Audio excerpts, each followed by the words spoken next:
I got my master's in deaf education, and I was working for the university training student teachers out in the field. And so I would always take somebody with a camera to film their lessons, and then we could play them back and discuss things. So I'm used to this kind of thing that doesn't bother me. So. Good, thank you. Earla, today is June 20th, 2017, and I'm interviewing Earla Snow. Thank you so much for being willing to talk with me and learning today about your life and about your connection to Jack. That's mostly what we're here for. And you told me you came to Santa Rosa, how many years ago? Santa Rosa, about 30 years About now. 30 years ago. And you met Jack soon after you came. Can you tell me a little bit about why you came to Santa Rosa and what it's been like before we start talking about Jack? Well, my husband was in marketing, and he had gone all over the United States setting up marketing programs for big developers. And we were out in Illinois, and my first grandchild was born out here, so I was going back and forth. And we came to a conference in Beverly Hills, and they were looking for a marketing man and an administrator over in Roanoke Park. They were setting up a senior housing, and we took it so we could get back here. And that's how we found Oakmont and decided we liked it here, so we ended up staying here. Wonderful. And just a few minutes ago you were telling us how you were willing to volunteer as an educator in speech, because you have a background in speech therapy and Yes. also working with the blind. Is that correct? Yeah, blind and deaf. Mm-hmm. So can you tell us a little bit about your personal professional background? And Well, I started out as a speech therapist, setting up speech therapy in a school district and county in Indiana. And then when we moved out here, we moved to Riverside, and I worked as a speech therapist, and then ended up being the assistant to the director of special ed. And he left after one term, and I took over. And so then I got involved with all areas of special ed. And then we decided when we went to that conference, and we decided to do something else. We went back to Illinois. We were back there in Illinois. And then I took up doll making as something to keep me busy while my husband was working. And that's how we found it here, actually. We came here about 30 years ago. And my husband came here to do marketing. And I see all these beautiful dolls around your home. I think I'm going to take some photographs before we leave. That's okay. Sure. Yeah. And you were saying earlier that you went to this local school district and you offered to volunteer as a speech therapist, and what came of that? Well, they didn't have the money. They wanted to pay me, and I just wanted to volunteer. And Catherine Kennedy had just gotten her job over at the home setting up volunteer program. And she came to the church here shortly after we were here one Sunday looking for volunteers. And I talked to her and got involved with the home right away. And then when they decided they needed to make a newer and bigger home, why, I had done a lot of fundraising, so they asked me to come on the board and handle the fundraising. So that's what I did. And who was on that committee at that Well, at that time it was Jack DeMayo, Doug Bosco, and Arnie, oh come on, you're going to... Rosenfield was on the board. And I don't remember, there was some women on the board, but those were the fellows I worked with mostly Jack and Doug. We became really good friends, and have still over the years. So it was an interesting concept because it was new to the people. I was new here, so I had to go out and learn all about Santa Rosa and who was here and who I should go see. But it was a lot of fun. And it took us several years to do what we wanted to accomplish, but we did. So we have that beautiful center up on the hill. Right, if you go look right out my window here, you can see it. What were those early days like of conversation with the small committee or the committee that you were working on? Well, at that time, we would have maybe 50 to 60 kids in the home, and there were 42 beds. The home was planned for 42, and at that time it sufficed. But the population grew, and that was the reason of wanting to build something bigger. And when we first started talking about it, we were just thinking of a housing place and a small kitchen and similar to what they had. But as we talked, it just kind of expanded into the center that we have now, because we were taking the kids to different places to be evaluated. And we thought it would be nice, okay, if we had it all, they could all come there. It would be a lot easier on the kids, and it would be easier on the staff. So everybody had input in building that center, and it just worked out to be a really great center for the kids. And it was designed so that we could separate the kids by sex, by age, and we could also we had 4 wings, and one was for the boys, one for the girls, one for families, and it just worked out really well that way. And at the end of each wing was a sitting area for the kids, so that they could come down out of their rooms and have a sitting area, and there was a TV in there for them to watch. And then they have a big recreation room where they have different things that they can do. And a nice kitchen, wonderful kitchen. And it just worked out to be really, really nice. It was a lot of effort of a lot of people around here. And when we first started to do the fundraising, the home was kind of kept as a secret. People didn't know about it. So it was a two-way thing. We wanted to get money to build a new one, and then to get the message out why we were, who was going to be in that home. And our first big fundraiser was up in Healdsburg. It was the Toy Story 2 event, and Nancy Lassiter and I walked all of the stores in Healdsburg to let them know what we were doing and why. We had over 500 people attend that event. And my goal was $100,000, and I had done the most I had ever raised before was $30,000, so that was really high. And Jack DeMayo told me, Earla, if you get $50,000, I'm going to give you the biggest hug and kiss. And we cleared $230,000. I So remember that was amazing. It was a wonderful experience for me, because I was meeting a lot of people, and being new to the area, it really was really nice. And I've stayed friends with a lot of the people that I've met. So, and Jack was one of them. He was a very, very supportive person. And he would often call and just give me that little up, that you need sometimes when things start to get bad. And you think, oh, am I going to make it? And he would always be there to call and, urge you to go on.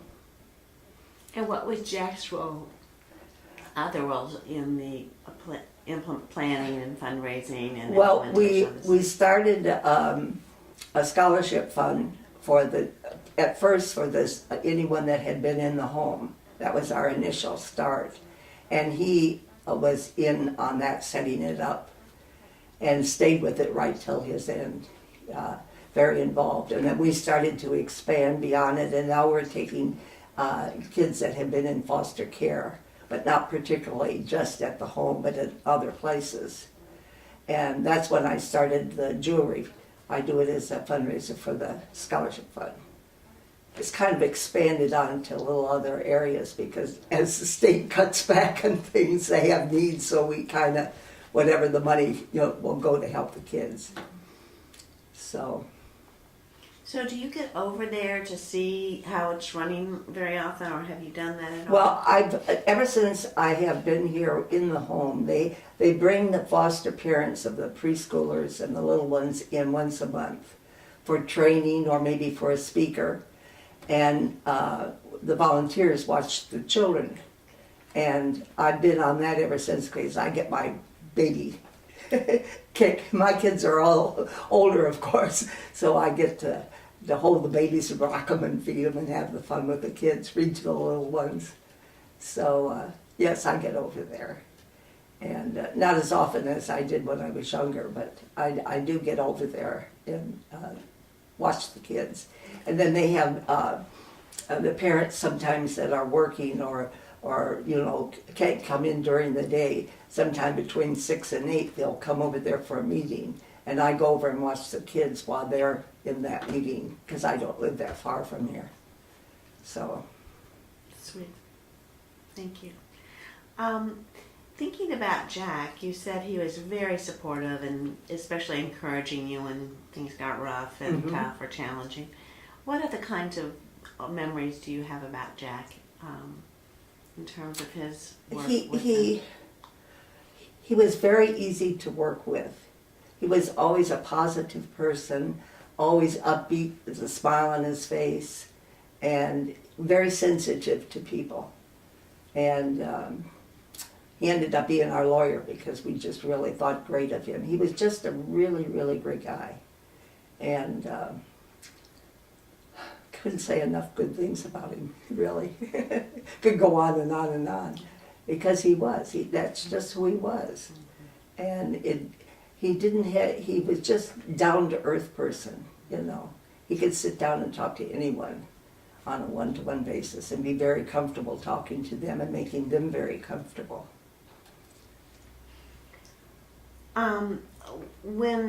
When the center was finished, what were some of the feelings that you had about having this? I mean, it was an enormous accomplishment. It was a joint community state. It wasn't any one person. You know, lots of times there were so many people involved in doing it. And sometimes it's not the big things that stand out, it's the little things down here, the little people that work together. So it was a combination of so many things. And as the word got out that we had this home even existed, even the smaller home, people became interested. And we send out a newsletter in December and we get donations in there. I would say the majority of people living around here want to support children in need like that. And we've got the volunteer program, especially here in Oakmont. Living here, when I needed something, I would just put it on the Oakmont News or the Kenwood Press. I need such and such, and I get tons of it. And that's been a good thing for me because we need something, put it in the paper, and they're right here, so they can just bring it here. And I don't know, it's just been a wonderful experience, and especially to see the children. I have to tell you a story because I've shared this so much. My husband passed away 2 years ago, and we had he was very well known in the area, and he had done a lot with the SIRS program and setting up their golf program. And so both of the two groups here came to it, so we had it down at the Burger Center. And right before we were to start, and I was standing in the back, these 3 young men came in, and they looked to be in their 20s, and they were all dressed up. And I thought, I don't know them, and how would Kelly know them? He always worked with seniors. They came over and group hugged me, tears coming down their eyes, and whispered in my ear, Kelly always looked us in the eye and listened to us. And I sat during the ceremony, and I was getting kind of teary in that, and it dawned on me, those 3 young men had to be young kids that had been to my house here when we were doing projects. Because Kelly would talk to them when they come here. He didn't work with them, but his desk behind me here was where he worked. And they would come in here to look at the view naturally. And he would always talk to them. And that really got me, and I passed that because that little thing that happened to them a long time ago meant so much. And we never know working with the kids. Sometimes it's a hug that makes a difference. Sometimes it's just kind words, or somebody will just sit down and look at me and talk to me. And Jack was like that too with the kids. And it's so important. Giving them a lot of money doesn't do it. It's that personal interaction that you have with them that's so important. And I pass that on because it dawned on me when it dawned on me why they were there. It was in the paper one time. And they came. And they had to be in their 20s. They looked to be in their 20s, nicely dressed. And I wanted to talk to them, and they left right there. They came right before the ceremony, and they left right afterwards. So I didn't get to. So I just know that, and a lot of people saw them, and they were asking me, and I said I never did get over to talk to them. But just that interaction I had beforehand, and I put things together, that I realized what an important thing that little thing was to them that makes a difference in their lives. And Jack was like that with the kids. You know, when we'd have our parties and that, he would always talk to them.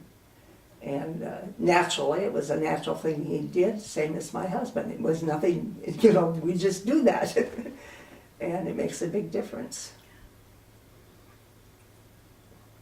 You can tell I really like the program over there. And I think that it is part of your neighborhood, really. Yes. Yeah, and that you've been able to leverage all kinds of involvement from Oh, people and who live volunteers. here, you know. Whenever I have an event here of any kind, and people come here for the first time, they often will see things and get to talking to me, and I tell them always about the home.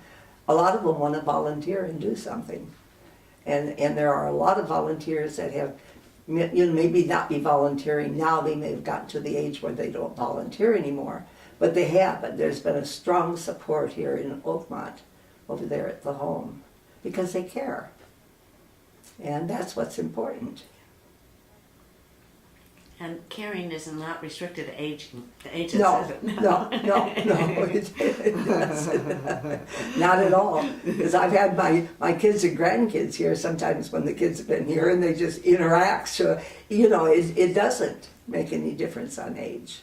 You can have some grandma that can hardly get out of the chair or a grandfather, but they still care. And that's why just maybe sitting and talking to them makes a difference. Somebody cares. That's the important thing. And from what I've seen, people who live here, and I have many friends that live here, have a lot to give, and the kids across the street have a lot of needs. So Yes. it sounds Yes. like a very good match. Yes. Yeah. We at Christmas time, just before Christmas, somebody came from Voices, and they said that they had homeless teenagers that needed warm clothing because it was really cold. If you remember, like it would get down in the 30s at night. And I put a word out, I need warm clothes. I took I have a big car, 4 carloads of clothes over there. And the first time I took clothes over, I had 10 great big black garbage sacks full of clothes, warm jackets, nice new lovely clothes, and some other bags, and a coat that somebody left on my bench. I have 2 benches out in front, if you notice. That's my drop-off. It was a beautiful, long navy coat, and my husband had one, and I knew that was an expensive coat because I had already, you know, he already had one. And it was in a cleaning bag on a hanger. And I just left it on that and put it in the car. Well, as the kids were on, 5 young men came out to help me unload the car. And this one boy pulls this up and he says, "Does this go?" And I said, "Yes." And he looked at it and he said, "Oh, I would love to have something like that." I said, "It's yours." The smile on his face, that look, I still carry in here. It was worth everything. To be able to give a kid something that he could never afford to have. And that's what all of that means. You know, all those clothes mean something to that. Somebody cares enough to give me a warm jacket or a sweater or something like that. Doesn't take much. Doesn't take money. If you don't have money, give them a hug. I'm a hugger, as you can probably tell. Is there any other celebrations that went on about the home? I know that the Lasseter film, I think that was their first Toy Story film, right? It was Toy Story 2. Uh-huh. It was Oh, the second one. Okay. It was the second one, Okay. yes. Got it. And then the next one we had over at Ledson's Winery, they had come to the Toy Story 2. And Mr. Ledson said to me, I'd like to do one next year if you're going to do one. I thought, okay. And he was very, very helpful in setting that up. And of course, Jack and all of them were involved in helping. But my theme was kids helping kids. And there was a Hollywood scout that came to the Toy Story 2 because a lot of the actors and people that were involved in that came to the movie, the premiere. And he said, I'll come in and audition them. So I put the word out to the county, anybody that wanted to audition to be in that program that night could be auditioned. And that was just spectacular. And the kids had a good time. They felt really good. And it turned out Tommy Smothers got up with that night with the kids, and it was just hilarious. You know, Tom could just bring things out. So it was just one of those fun things that just kind of evolve and expand. And when you have kids helping kids, to me that's great. That's like Voices, kids helping kids. That they care and they'll support each other. And I believe Tommy, or was it just Marcy Smothers, was on the board? Marcy was on the board. Mm-hmm. Yeah. She was very I got helpful. acquainted with Tommy. I would do a Christmas party here. I've always done a lot of big Christmas parties, and I would always do one with the board, invite the board and the people that were working, volunteers that worked there at the same night so they could intermin. And Tommy always came. In fact, I've got a picture of Tommy holding a wine bottle list up on my gallery wall in the kitchen. He came in one night, gave me a great big hug, and said, I love coming here. It always feels like Christmas. Went out in the kitchen and bartended. And that's why I've got the picture with the wine bottle. But he was very active, and so was Marcy. So but it's just involved with people getting involved in the early stages. And as they got busy and realized what we were doing, you know, they were doing just whatever they could do to help. And Jack was always there to help organize. Is there anything else that I haven't asked you that you'd like to share I about can't think of- Jack or your experiences? Oh, with there's the so many Valley of things. the Moon Children's Home? I think the scholarship program, of course, that's the last big of thing that we've organized and done, but I think that was very important to Jack, that these kids have an opportunity to go beyond and get an education or a training. The scholarship could go to any of the, if they want to be something else other, but it's just to further their education in an area that they want. And some go on to 4 years, graduate, go on and become doctors. You know, they have better aspirations than just going through. Some of them just go through the junior college for the 2 years and get their A and then go out and get a decent job. But he was always there. I always think of Jack as always being there if you needed help. He was always there to help with a smile on his face. And that's why I think of him. Thank you so much. You're welcome.